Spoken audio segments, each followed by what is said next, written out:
Commander Alan Wright stared at the blue planet on his view screen. It was small, unremarkable, and located in an unfashionable spiral arm of the Milky Way galaxy. Earth, as its inhabitants called it, was just another world to be added to the mighty galactic empire of Orion. Alan sipped his synthetic coffee and adjusted his uniform. The scout vessel, Nebula Seeker, had been monitoring Earth for 3 standard cycles now. It was routine work, boring even. The Empire needed new mining.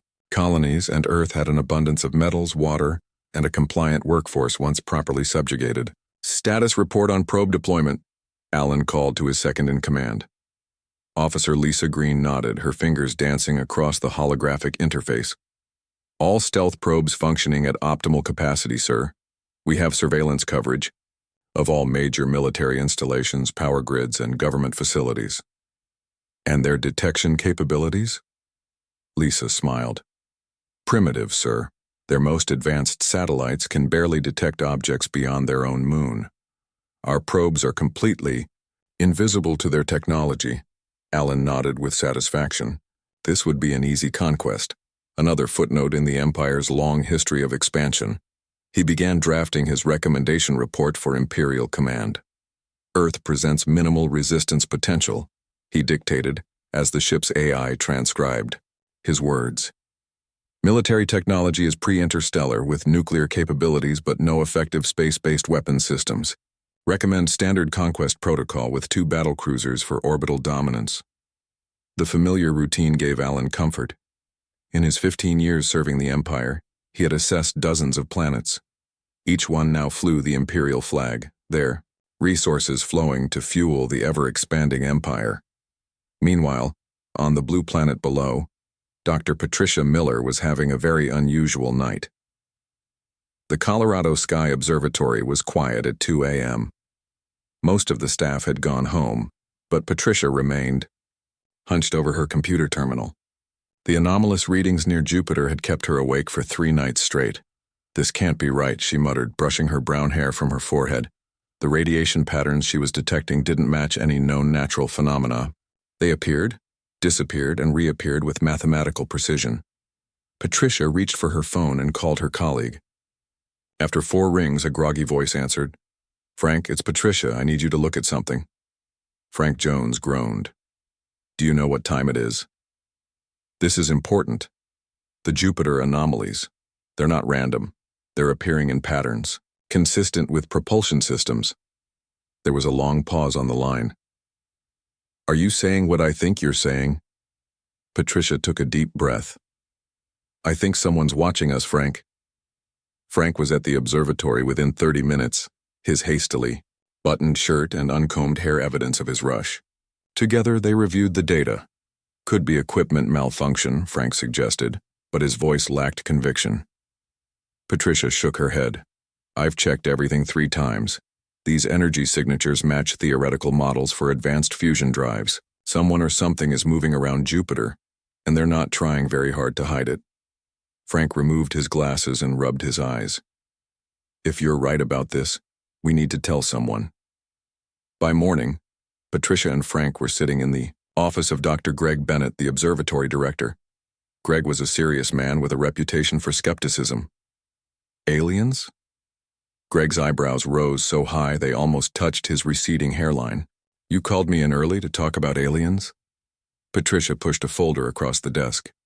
"Not just aliens, Greg. Aliens with technology far beyond ours, conducting what appears to be military reconnaissance."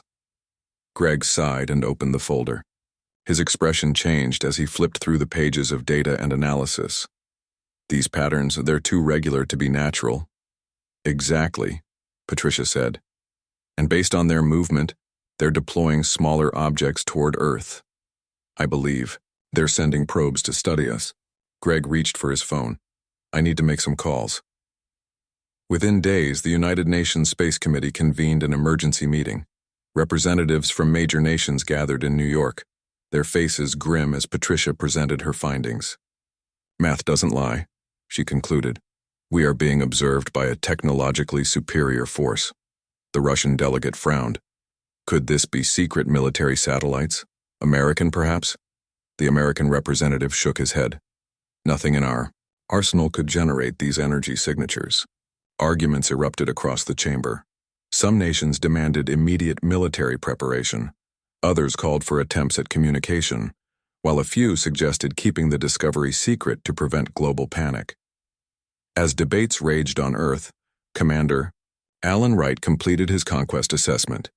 He marked Earth as Resource Acquisition Target 4372 and sent his report to Imperial Command. "Another day, another planet," he said to Lisa as he authorized the transmission. The message traveled instantly through subspace, arriving at Imperial headquarters on the capital world of Orion Prime. There, Grand Admiral Victor Nelson reviewed the report with mild interest during his morning briefing. "Earth," he mused, studying the holographic display of the blue planet, "seems suitable for standard conquest procedures." His aide, a tall woman with perfect posture, nodded. "Shall I assign a fleet, Admiral?" Victor considered briefly. "Yes. Schedule conquest for 3 Earth months from now. Assign Captain Diane Roberts to lead the operation.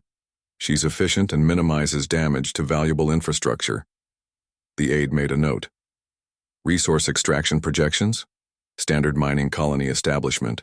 Once the population is pacified, begin mineral extraction focusing on rare earth elements, uranium and titanium." The aide nodded and left to make arrangements, leaving Victor alone with the holographic image of Earth rotating slowly before him. Just another conquest in the Empire's glorious expansion. Back on Earth, Patricia Miller couldn't sleep. The weight of her discovery pressed down on her. Looking up at the night sky from her apartment balcony, she wondered what kind of beings were watching them and what their intentions might be. Her phone rang, startling her from her thoughts. It was a number she didn't recognize. "Dr. Miller, this is Major Jack Powell, United States Space Command. We need to talk about your discovery." Patricia's heart raced. "How soon?" "Now. There's a car waiting outside your building." Within 20 minutes, Patricia found herself in a secure military facility, facing a stern-faced man in uniform. "Dr. Miller, what I'm about to tell you is classified at the highest level," Major Powell said. "We've detected communications between the objects you discovered. We believe Earth has been targeted for some kind of operation by whoever is watching us." Patricia felt her blood run cold. "What kind of operation?" Major Powell's expression was grim. "We don't know yet, but I've been authorized to assemble a team to find out, and I want you on it." As Patricia nodded her agreement, millions of miles away, Commander Alan Wright gave orders to intensify Earth surveillance. The conquest countdown had begun. Major Jack Powell led Patricia Miller through a maze of underground corridors. The military facility beneath the Rocky Mountains hummed with activity. People in uniforms and lab coats rushed past them, their faces tight with worry.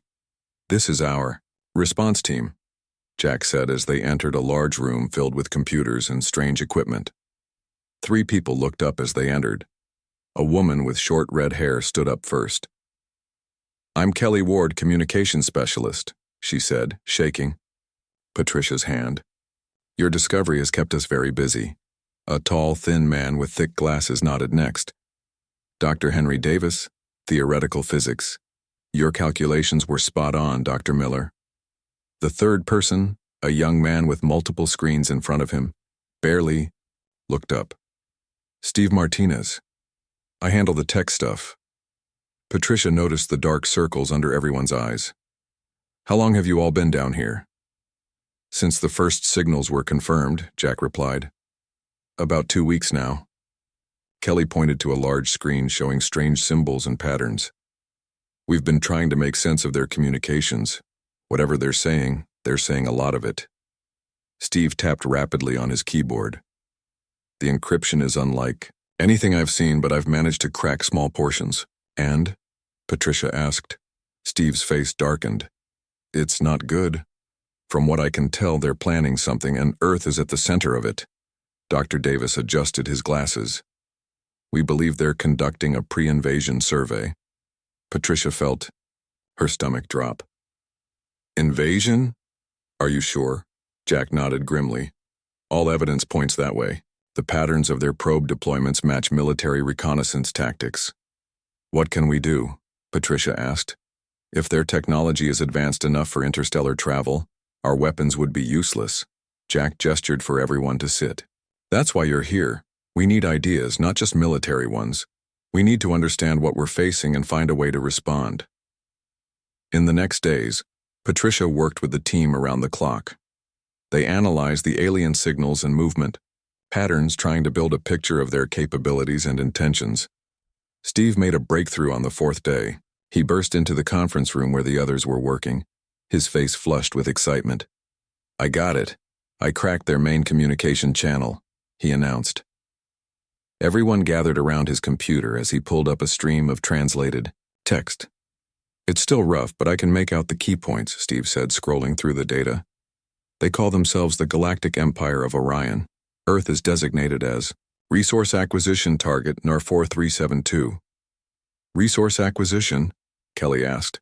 They want to strip mine our planet? Steve continued reading. Conquest scheduled to begin in just under 3 months. 2 battle cruisers assigned. Standard orbital bombardment of military installations. The room fell silent. How many people would die in a standard orbital bombardment? Patricia finally asked. Dr. Davis's voice was hollow. Millions at minimum.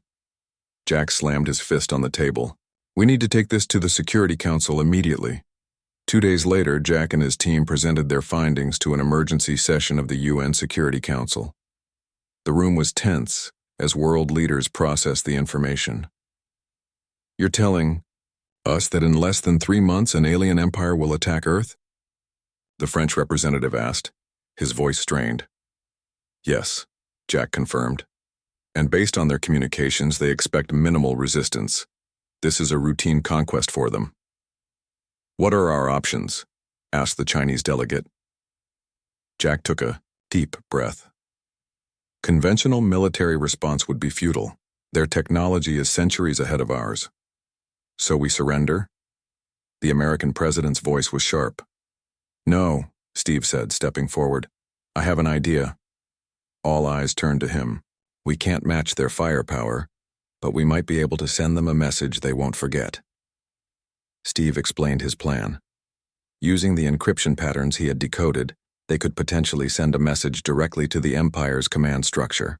And what would this message say? The Russian president asked. Steve smiled grimly. That conquering Earth would be the worst mistake they ever made. Meanwhile, aboard the Imperial flagship Constellation Sovereign, Grand Admiral Victor Nelson reviewed the conquest plans for Earth. The operation was simple and had been executed hundreds of times before on similar planets. Captain Diane Roberts reports her battle group will be ready on schedule, his aide informed him. Victor nodded. Excellent. Standard protocol. Neutralize military capabilities, demonstrate overwhelming force, accept surrender, establish control.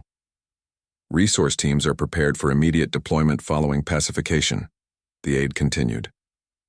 Good. Make sure they understand we want minimal damage to the infrastructure. Earth has several rare mineral deposits we need intact. The aide made a note, then hesitated. Sir, there's one unusual report from Commander Wright. His probes have detected increased activity around Earth's communication arrays. They appear to be reconfiguring their systems. Victor waved his hand dismissively. Probably detected our presence and are trying to improve their primitive scanning capabilities. It makes no difference. As you say, Admiral. Back on Earth, Operation Thunderclap was in full swing. Under Steve's guidance, every major communications facility on the planet was being modified to transmit a single, powerful message. Scientists and engineers worked non-stop, using theories that had previously been considered impossible to implement. Dr. Davis led the theoretical team, developing a quantum entanglement system that might break through Imperial communications barriers. This shouldn't work, he admitted to Patricia as they calibrated equipment. We're applying theories that haven't been fully tested. But it's our only shot, she replied. Kelly coordinated with communication centers worldwide, ensuring the message would be transmitted simultaneously from every available array. The hardest part was deciding what the message would say. World leaders argued for days before Jack finally stepped in. We need to speak their language, he insisted. Not English or any human language, but the language of power and consequences. The final message was simple and direct. Earth understood. It was targeted for conquest but would not surrender. Instead, if attacked, humans would trigger devices that would render the planet's resources radioactive and worthless for thousands of years. It's a bluff, the German chancellor pointed out. Partially, Jack agreed. But we are accelerating production of enough nuclear devices to make it credible. If they call our bluff, we need to be prepared to follow through. The uncomfortable truth hung in the air. Humanity was preparing to destroy its own planet rather than surrender it. As Earth prepared its desperate message, Commander Alan Wright noticed something strange in the monitoring data. The humans are coordinating something, he told Officer Lisa Green. Global communication systems are all being realigned. Lisa studied the readings. Could they have detected us? Alan frowned. Possibly, but their technology shouldn't be capable of that. Forward this to Imperial Command as a precaution. The warning never reached Imperial Command. The humans moved faster than expected. On a cloudy Tuesday morning, Earth made its move. Using the combined power of every major radio telescope and communications array on the planet, augmented by Dr. Davis's experimental quantum technology, humanity sent its message directly to the Imperial flagship. The moment of truth had arrived. Earth had thrown its one desperate punch at the mighty Galactic Empire. Alarms blared throughout the Imperial flagship, Constellation Sovereign. Grand Admiral Victor Nelson was jolted awake in his private quarters. Red warning lights flashed on every screen. "Report," he demanded as he rushed to the command center. Still fastening his uniform, his aide's face was pale with shock. "Sir, our communication systems have been breached. All channels, all security protocols bypassed." "Impossible," Victor snapped. "No species in the galaxy has that capability." "See for yourself, sir." On the main screen, a message played. It began with a detailed analysis of Imperial technology, describing propulsion systems, weapons capabilities, and communication networks with disturbing accuracy. Then came diagrams of Earth's nuclear arsenals, modified with isotopes that could render the planet's crust radioactive for millennia. The message concluded simply, "We cannot defeat you, but we can ensure your victory will be meaningless. Earth will not be conquered." Victor stared in disbelief. In 5 centuries of Imperial expansion, no species had ever responded this way. Most planets either prepared conventional defenses or attempted diplomatic surrender. None had ever threatened to destroy their own world rather than be conquered. Captain Diane Roberts stormed into the command center. "Admiral, this breach of our systems is unprecedented. I demand immediate retaliation." Victor raised his hand for silence. "How did they access our secure channels?" The chief technology officer stepped forward. "They used a crude but effective form of quantum entanglement, sir. Something we've never seen from a pre-interstellar civilization. They shouldn't have this technology." "And yet they do," Victor mused. "Analyze their threat. Is it credible?" While Imperial experts assessed Earth's message, the team at the Rocky Mountain facility waited anxiously. There was no way to know if their message had been received or what the response would be. "How long before we know if it worked?" Patricia asked, her voice tense. Jack checked his watch. "Hard to say. Depends on their command structure and decision-making process." Steve hadn't left his monitoring station since the message was sent. "If they respond the way most military organizations would, they'll either ignore us or hit us harder for our insolence." Kelly put her hand on Steve's shoulder. "Then why did we send the message at all?" Dr. Davis answered from across the room. "Because doing nothing guaranteed defeat. This at least gives us a chance, however small." The team fell silent, each lost in their own thoughts. They had gambled everything on a desperate bluff. If the Empire called that bluff, they would need to be prepared to make good on their threat, to destroy their own world rather than surrender its resources. Patricia walked to the small window that looked out on the mountain landscape. The view was beautiful. Pine trees, rocky slopes, a clear blue sky. She wondered how many more times she would see it. Back on the Imperial flagship, Victor Nelson received the analysis of Earth's threat.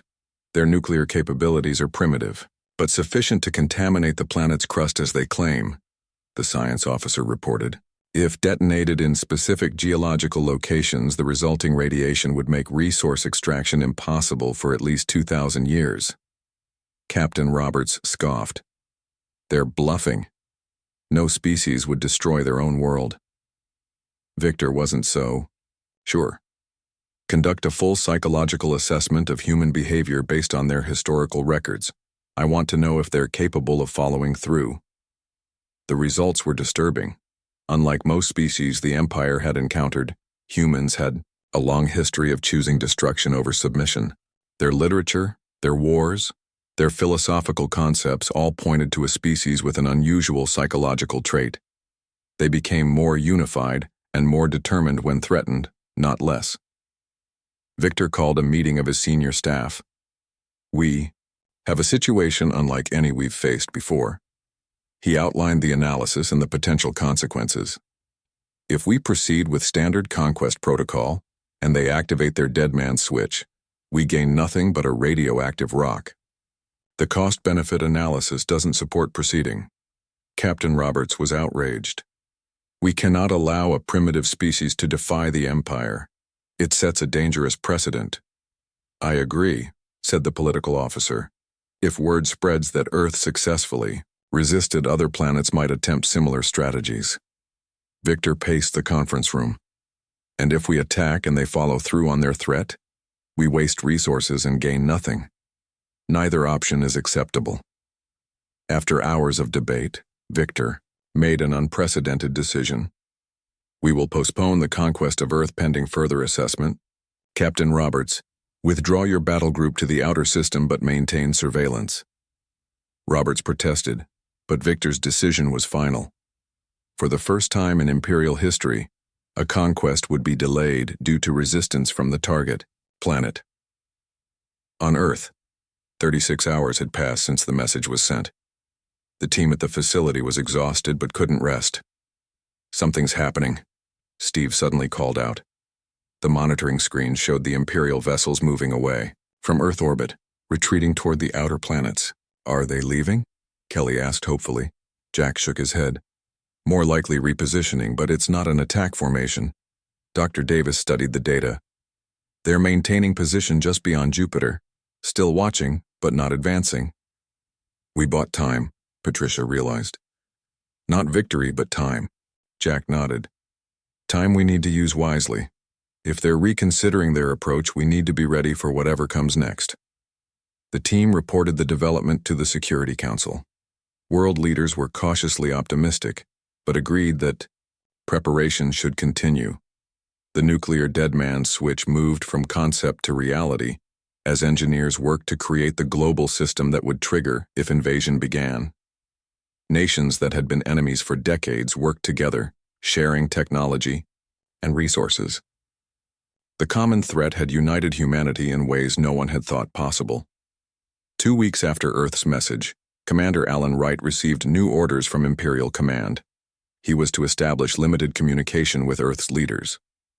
This is highly irregular, he told Officer Lisa Green. In all my years of service, I've never been ordered to communicate with a target planet before conquest. Lisa was equally confused. What exactly are we supposed to say to them? Alan reviewed his instructions again. We're to inform them that the Empire is reconsidering its approach to Earth and requires more information about human society. Lisa raised an eyebrow. Sir, this sounds like the beginning of diplomatic relations, not conquest. Alan couldn't disagree. Something had changed fundamentally in the Empire's expansion policy, and Earth was at the center of it. In the underground facility, Steve's monitoring equipment detected an incoming transmission from the Imperial Scout vessel. They want to talk, he announced, shocked. The room erupted in surprised voices. It worked? Patricia asked, hardly daring to believe it. Jack raised his hands for quiet. It's too early to celebrate. This could be a deception or a demand. For surrender. Only one way to find out, Kelly said. preparing the communication systems. The team gathered around as the first direct message from the Galactic Empire of Orion arrived on Earth. Their desperate gamble had opened a door no one expected, the possibility of dialogue instead of destruction. The message from the Galactic Empire appeared on the main screen in the underground facility. Everyone held their breath as they read it. To the leaders of Earth, your message has been received and considered by Imperial Command. The Empire acknowledges your stated position and defensive capabilities. We propose a direct dialogue to discuss alternatives to standard acquisition procedures. Respond with preferred communication protocols. The room was silent for several moments. They want to talk, Kelly finally said, her voice barely above a whisper. Jack remained cautious. This could be a tactic to gather more intelligence before they attack. Dr. Davis adjusted his glasses. Or they could be legitimately reconsidering. Our threat was credible. Patricia looked at the message again. Notice they called it alternatives to standard acquisition procedures. They're still thinking of Earth as a resource to acquire. Steve nodded. But they're willing to negotiate how they acquire it. That's something. The team reported the development to the Security Council. After intense debate, world leaders agreed to respond. They would accept communication but maintain all defensive preparations. The nuclear dead man switch continued to be assembled, with teams working around the clock. Kelly drafted Earth's response. We accept dialogue. Communication will occur through existing channels. Earth representatives will be selected within 48 hours. Selecting those representatives proved challenging. Nations argued over who should speak for humanity. Eventually, a council of 5 was chosen. An American diplomat, a Chinese scientist, a Russian military officer, a Brazilian economist, and an Ethiopian humanitarian leader. Meanwhile, aboard the Imperial scout vessel, Commander Alan Wright prepared for the unprecedented communication. I don't understand what's happening, he told Lisa Green as they set up the communication systems. In 15 years serving the Empire, I've never seen conquest plans changed for any reason, let alone because the target planet threatened us. Lisa was equally confused. The reports from Imperial Command mentioned special interest from Grand Admiral Nelson himself. Whatever these humans did, it got his attention. Alan shook his head. There must be something valuable on Earth beyond the usual resources, something we haven't detected yet. 3 days later, the first formal communication between Earth and the Galactic Empire began. The 5 human representatives gathered in a secure conference room, their faces solemn as the connection was established. Commander Wright appeared. On their screen, his humanoid features similar enough to Earth's people to be recognizable yet distinctly alien. I am Commander Alan Wright of the Imperial scout vessel Nebula Seeker, representing the Galactic Empire of Orion. I am authorized to begin preliminary discussions regarding Earth's status. The American diplomat stepped forward. I am Ambassador Sam Nelson. My colleagues and I represent the United Nations of Earth. We wish to understand your intentions toward our planet. Alan's expression remained neutral. The Empire identified Earth as a suitable resource acquisition target. However, your unusual response has prompted reconsideration. The Russian military officer spoke next. To be clear, our position remains unchanged. Any hostile action will trigger our planetary defense system. Alan nodded. So noted. The Empire proposes an alternative arrangement. Instead of standard conquest protocol, we offer limited integration into the imperial economic sphere. The Brazilian economist leaned forward. What exactly does that mean? Earth would provide specific resources through controlled extraction points. In exchange, the Empire would share certain technologies and allow Earth to maintain its political independence. The Chinese scientist's eyes narrowed. And if we refuse this alternative arrangement, Alan's response was measured. The Empire would be disappointed. Further options would need to be explored. The Ethiopian humanitarian leader spoke for the first time. We need time to consider this proposal. Earth's nations must consult. Alan nodded. The Empire grants you 7 Earth days to respond. As the communication ended, the 5 representatives looked at each other. They're still after our resources, the Russian officer said. This is just conquest by another name. The Brazilian economist shrugged. But with benefits, the technology they could share might advance Earth by centuries. Or they could use that technology to control us more effectively, the Chinese scientist countered. Ambassador Nelson raised his hand. We need to report back to the Security Council. This is too important for the 5 of us to decide alone. The week. Next week was filled with intense global debate. Nations were divided on how to respond. Some saw opportunity in limited cooperation with the Empire. Others feared any agreement would eventually lead to full subjugation. In the underground facility, Jack's team continued monitoring Imperial activities. Their ships haven't moved, Steve reported, still holding position beyond Jupiter. Patricia studied the data from their initial message. We showed them we understand their technology. What if we could learn more? Dr. Davis looked up from his calculations. What are you suggesting? The Empire wants our resources. But what if we could offer them something they value more? Knowledge, innovation, creativity, things they might not have despite their advanced technology. Jack considered this. Intelligence reports suggest the Empire is highly structured and hierarchical. Their conquest patterns indicate efficiency, but not necessarily innovation. Kelly joined the conversation. Patricia might be onto something. Our message surprised them precisely because it was unexpected. Maybe the Empire has become so large and stable that they've lost the capacity for radical thinking. So instead of just refusing their offer or accepting it, Steve said, following the logic, we counter with something they don't expect. Again, the idea gained traction. When the Security Council reconvened, Patricia was invited to present the concept. Her proposal was bold. Earth would offer the Empire a partnership based not on resource extraction, but on cultural and scientific exchange. We believe the Empire's interest in Earth goes beyond our physical resources, she told the world leaders. Our response to their conquest plans demonstrated a quality they may find valuable: the ability to innovate under pressure, to think beyond conventional options. Not everyone was convinced, but after 2 days of debate, the council agreed to try Patricia's approach. They had little to lose. When the 7-day period ended, Earth sent its response to the Empire.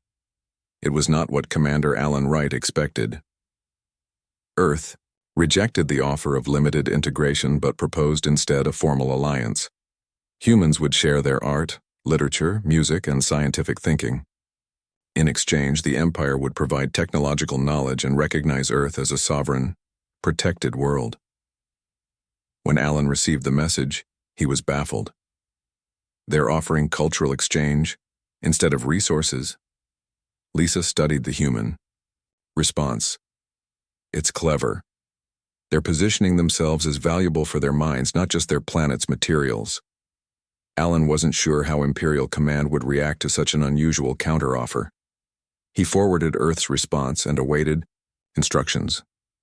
On the Imperial flagship, Grand Admiral Victor Nelson read Earth's proposal with growing interest. These humans continued to surprise him. Most conquered species begged for mercy or fought futilely. None had ever proposed becoming allies rather than subjects. Fascinating, he murmured, studying the details of Earth's offer. They believe their thinking has value to us. His aide looked concerned. Sir, this is highly irregular. The Empire needs resources, not poetry and music. Victor turned to face his aide. The Empire has conquered hundreds of worlds for resources. Yet we face increasing resistance across the galaxy. Perhaps there's something to learn from a species that refuses to follow the expected path. For the first time in his long career, Victor found himself intrigued by a primitive planet. These humans were resourceful, unpredictable, and surprisingly unified when threatened. Perhaps they did have something valuable to offer beyond metals and minerals. Victor made his decision. Earth would receive a personal visit from an Imperial representative of the highest rank. This situation warranted his direct involvement. The news spread across Earth like wildfire. An Imperial diplomatic vessel was on its way.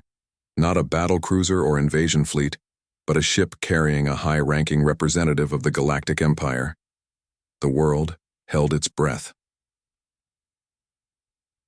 In the underground facility, Jack's team monitored the approaching vessel. "It's smaller than the scout ship," Steve reported. "Definitely not a warship." Jack remained cautious. "Keep all defense systems ready. This could still be a trick." Patricia shook her head. "If they wanted to attack, they would have done it already. I think they're genuinely interested in our proposal." The United Nations prepared for the historic meeting. Security was unprecedented. Military forces from a dozen nations surrounded the landing site in a large field outside New York City. The nuclear deadman switch remained active, a silent reminder of humanity's desperate insurance policy. The night before the landing, Patricia couldn't sleep. She stood on the roof of her hotel looking up at the stars. Somewhere up there, an alien civilization had come to meet Earth, not as conquerors but as potential allies. All because humans had refused to follow the expected script. "Nervous?" Jack asked, joining her on the roof. Patricia nodded.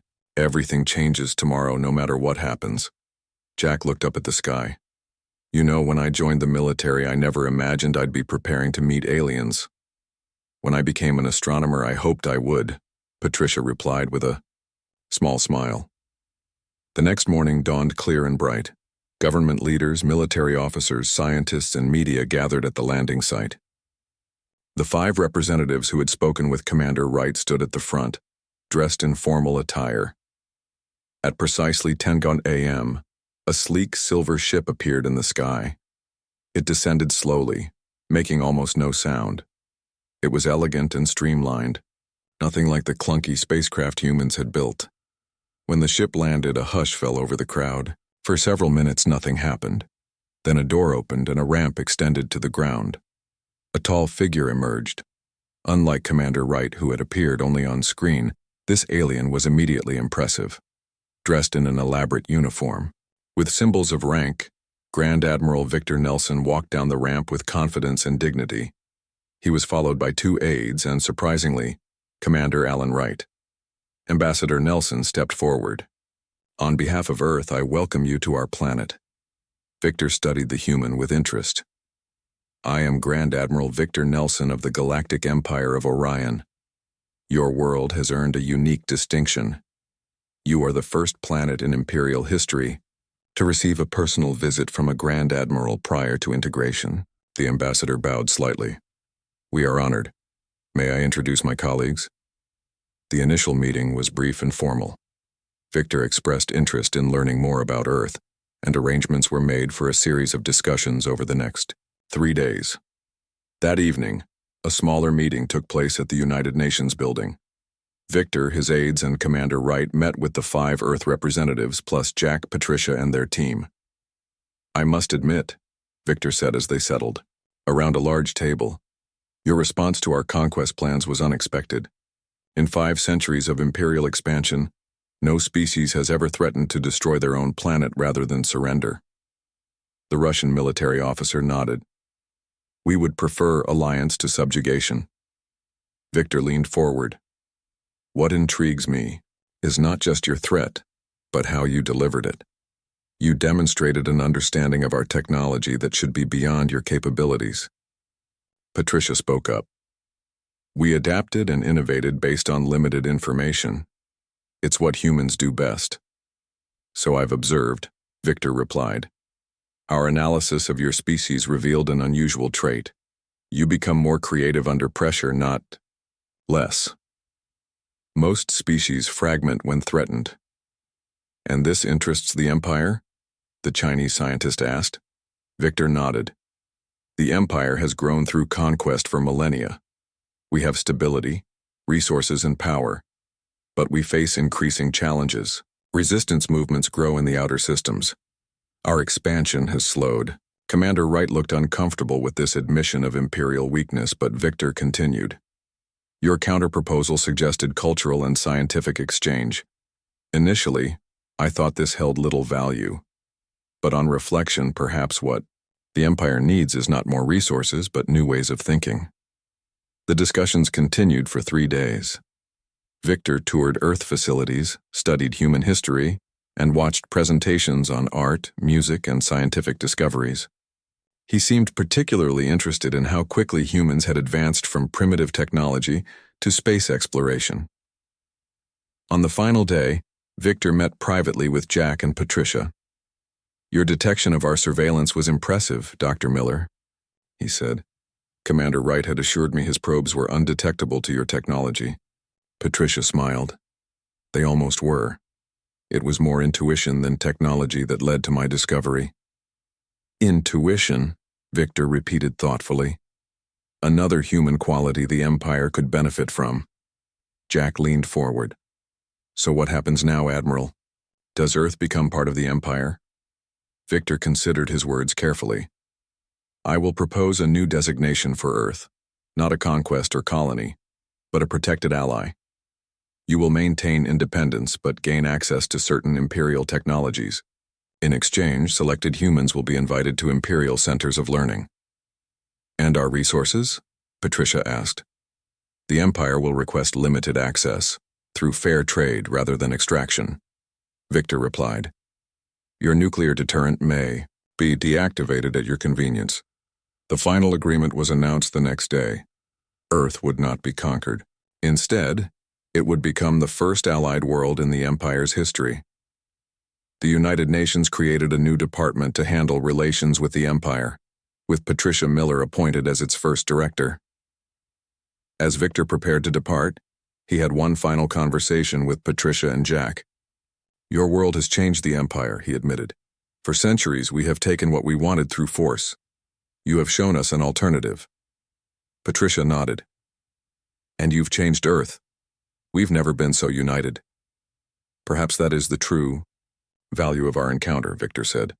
"Not resources or technology, but new perspectives." Jack extended his hand in the human gesture of agreement. After a moment's hesitation, Victor took it. As the Imperial ship rose into the sky, people around the world watched through screens and from rooftops. The threat of conquest had brought humanity together in ways no one could have imagined. Now, the stars were not just distant lights but potential destinations. In her new office at the United Nations, Patricia looked at a small model of the solar system on her desk. Beside it sat a communication device given to her by Victor, a direct line to Imperial command.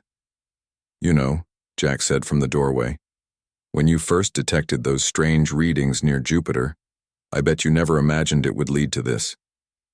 Patricia smiled. "Actually, I always hoped we weren't alone in the universe. I just never expected our first alien encounter would begin with a threat and end with an alliance." Jack laughed. "It's very human, when you think about it. We're at our best when our backs are against the wall." As night fell over Earth, the planet continued its spin through space. No longer alone, no longer just another conquest target, but the world that had changed the course of a galactic empire with a single desperate warning.